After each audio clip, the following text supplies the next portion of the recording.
Bonjour Jean-François Kahn. Bonjour. Jean-François Kahn, il y a quelque chose qui est totalement antinomique avec le métier de journaliste et c'est l'hypocrisie. Alors on ne va pas être hypocrite, je vais vous poser d'emblée la question, je vais vous soumettre d'emblée la réflexion que se font probablement beaucoup de ceux qui nous écoutent, qui se sont faites en ouvrant la radio ce matin. Est-ce que pour vous, Jean-François Kahn, Dominique Strauss-Kahn ne sera pas le candidat de la gauche à l'élection présidentielle? Il ne sera pas le candidat de la gauche. À cause de l'événement. J'avais tendance à penser qu'il ne serait pas le candidat de la gauche un peu avant, pour vous dire la vérité, depuis quelques jours, depuis quelques semaines. Aujourd'hui, c'est évident, c'est sûr qu'il ne sera pas le candidat de la gauche aux élections présidentielles. Voilà. Mais bon, vous, moi, tous ceux qui nous écoutent, en ouvrant notre radio, on s'est dit, mais qu'est-ce que c'est que cette histoire? Qu'est-ce que c'est que cette histoire-là? Le directeur du FMI, candidat probable à l'élection présidentielle française, arrêté par le FBI à l'aéroport de New York, inculpé d'agression sexuelle, emmené alors qu'il était déjà dans l'avion.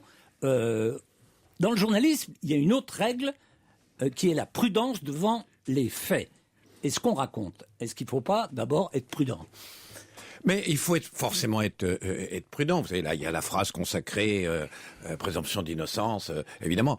Je pense que dans ce cas-là, l'image, la force de l'image, d'autant plus qu'il y a déjà eu une affaire, intervenant après des rumeurs, etc., elle est terrible. Donc, de toute façon, il y a le problème de la culpabilité ou de la culpabilité, mais de toute façon, même s'il était innocenté, je crois que alors c'est peut-être injuste, c'est peut-être terrible, mais il ne peut pas être candidat, il ne sera pas candidat. Il est inculpé, il n'est pas condamné. Oui, la police dit que, la femme raconte que. Ça mérite d'être vérifié. Absolument, mais ça c'est le jugement qu'on peut porter. C'est le jugement qu'on peut porter et qu'on doit porter.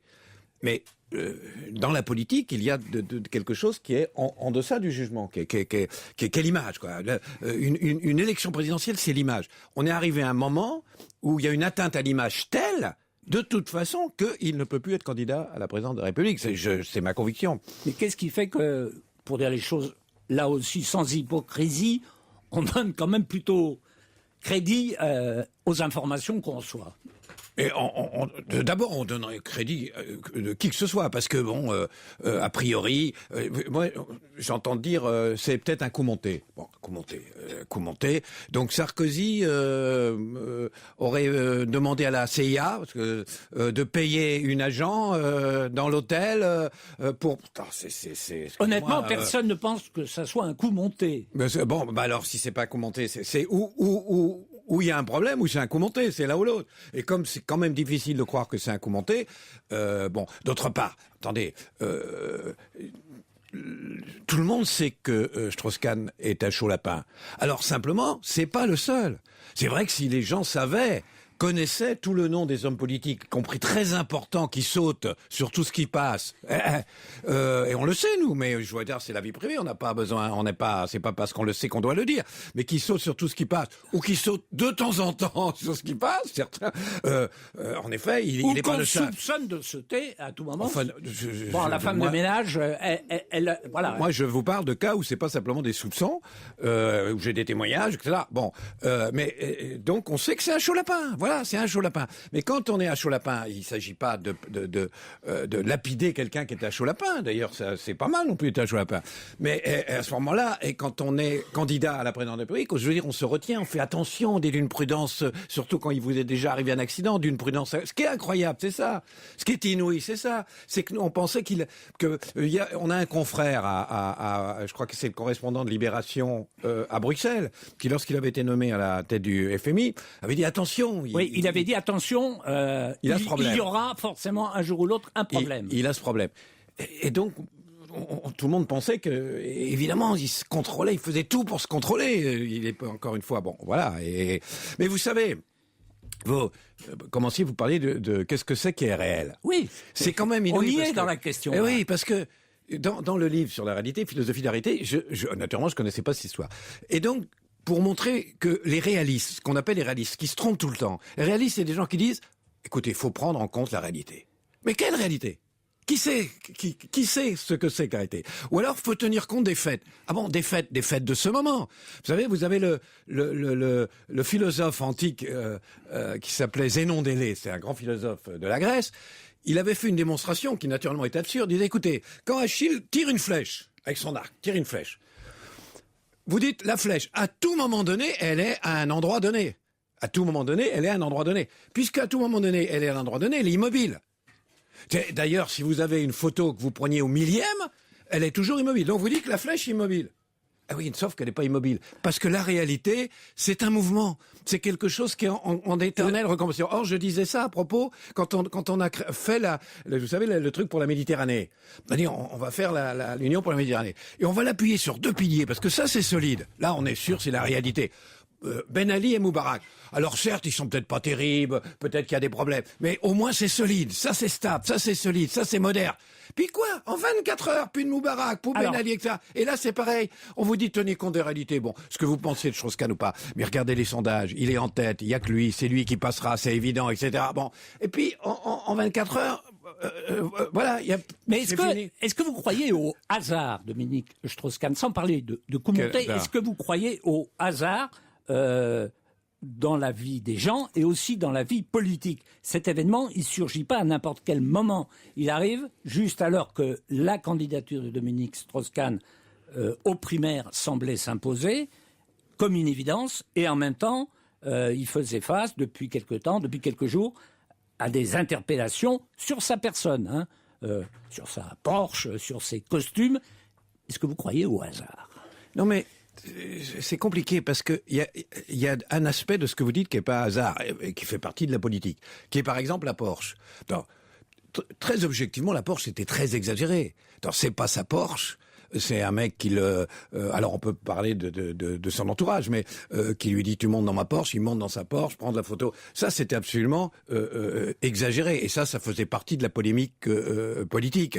C'est comme si on avait fait une d'un journal sur la Rolex de Sarkozy, ça aurait été absolument excessif. Bon, mais justement. Là où je suis sidéré, c'est quand on est dans cet œil du cyclone et qu'on s'aperçoit qu'on prend une Porsche, on est photo, etc. On va dans une cuisine, on calcule le prix de la cuisine. On bouffe un steak, on pèse le steak pour savoir combien il a coûté. Quand vous êtes dans cet œil du cyclone, non mais normalement on fait attention à tout, absolument à tout, chaque millimètre. Comment on peut... C'est ça qui est sidérant. Bon, absolument. C'est arrivé demain, en restant très prudent, pour la raison que vous venez de dire, mais c'est quand même arrivé demain. Demain, qu'est-ce qui va arriver? Est-ce qu'il va pas y avoir? Moi, est-ce que déjà Martine Aubry va pas se présenter aux primaires? Tout est redistribué. Face à François Hollande. D'abord, la réalité d'hier, donc, s'est effondrée. Bon, et donc, tout est redistribué. Premièrement, je pense que je crois que le candidat du Parti socialiste sera François Hollande. Moi, bon. De toute façon, c'est le meilleur candidat du Parti socialiste aujourd'hui, c'est François Hollande, sauf c'est un retour de Ségolène Royal. Vous allez le voir tout à l'heure, c'est possible aussi, c'est non possible. Mais elle est l'invitée du grand rendez-vous. Voilà, donc c'est formidable de la voir. Mais franchement, je pense que c'est sans doute celui le plus en situation. Deuxièmement, je pense que c'est terrible au-delà de Strauss-Kahn pour le Parti socialiste, d'autant plus qu'il y avait une autre affaire qui du coup va être écrasée. Il y a quand même une fondation proche du Parti socialiste, qui s'appelle Terra Nova, qui a publié il y a quelques jours une note de 80 pages pour expliquer qu'il fallait faire l'impasse sur le peuple, que le peuple était irrécupérable.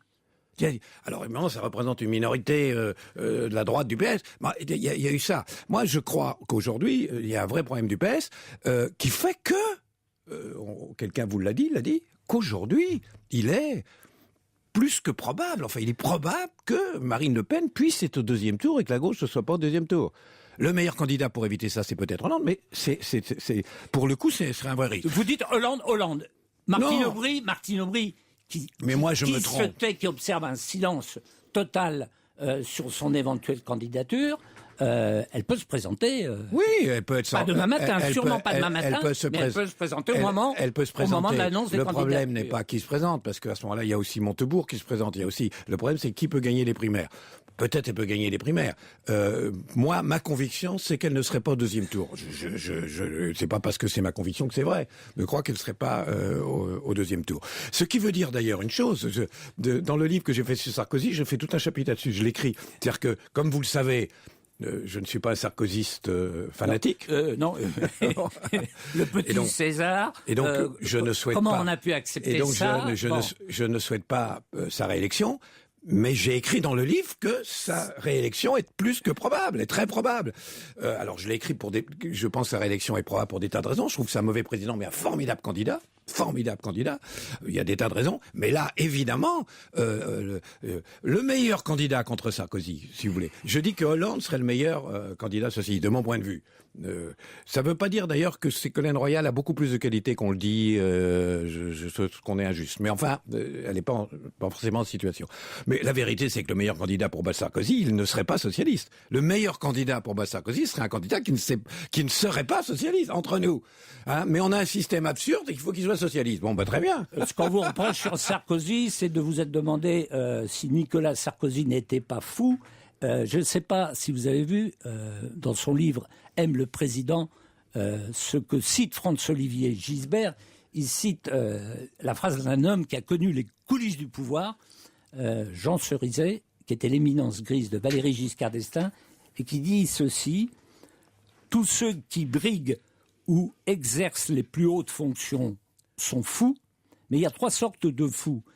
Il y a les pas assez fous, il y a les trop fous qui échouent, et il y a les juste assez fous qui réussissent, mais ne l'oubliez pas, eux aussi sont fous. » Oui, mais c'est tout à fait vrai. De toute façon, pour dire à un moment, voilà, l'homme le mieux placé pour diriger la France, c'est moi. Quelque part, faut avoir une forme de folie. Et c'est vrai qu'on peut dire... Vous voyez, j'ai dit tout à l'heure que Hollande, c'était sans doute le meilleur candidat socialiste. On pourrait dire, il a un défaut. Il n'est pas assez fou. Il se présente même comme le candidat normal. Il est normal, il n'est pas assez fou. Mais entre n'être pas assez fou et quelquefois l'être trop, c'est-à-dire en ce qui concerne Sarkozy, dont je posais la question, c'est à propos d'un narcissisme absolument inouï. Il y a une dimension absolument extraordinaire de narcissisme que je raconte, qui est vraiment une forme de folie. Cela dit, quand vous dites que quelqu'un a une forme de folie, comme je disais, c'est comme dans le film Les Tontons Flingueurs, hein, il y a de la pomme, mais il n'y a pas que de ça. Bon, il y a aussi une forme de folie au moment où on va être candidat à faire le geste qui vous empêche de l'être. Hein. Ah oui, c'est une forme de maladie. Oui, d'une certaine manière, oui, c'est vrai. Enfin, c'est différent. C'est ne pas pouvoir arrêter une pulsion. C'est un autre problème. Merci, Jean-François Kahn. On revient à l'événement tout à l'heure avec Jean-Philippe Ballas des États-Unis et avec Nicole